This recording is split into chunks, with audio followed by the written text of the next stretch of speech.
Imoon keessan yeroo fayyadamtan beeksisa adda addaadhaa isinitti fiduudhaan yoo isin rakkise viidiyoo irraa kana keessatti imoo ajaa'ibaa imoo baay'ee tokko bareedaa ta'e imoo gonkumaayyuu beeksisa adda addaadhaa kan imoon yeroo hunda namatti fideen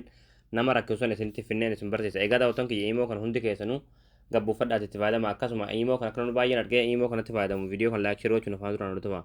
Imoo kanaas daawunloodii godhachuudhaaf as Google Chrome keessatti galtanii achi booda bakka sarchiin harka tokko kiliikni gootu achi booda bakka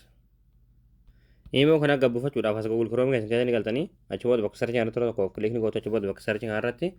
michuu joobis jettanii barreessitanii michuu joobis achi booda michuu joobis keessa jolarraa sanii baasirratti tokko kiliikni gootu ammallee asirratti michuu joobis.com hojii irratti tokko kiliikni gootu ammallee harkaan asitti fidaa sulula xeekkoon sarchii irratti tokko kiliikni gootu bakka sarchii irratti imo tanii barreessitanii achi booda sarchii fuuldura kan kiliik gootu sarchii goosiftu achi booda haala kana suuraa kan ta'eedha suuraa kanatti tokko kiliikni gootu achi booda imichi gabbuufachuudhaaf lolutaa gadeemtu lolutaa gudeemtu achi booda dhumarratti qalama deemaan kan barraa immoo tokko gabbuufadhaa kan jalatti daawunlood kan turte daawunlood kan tutaniiti immoo kan bilbila keessatti gabbuufatanii banattanii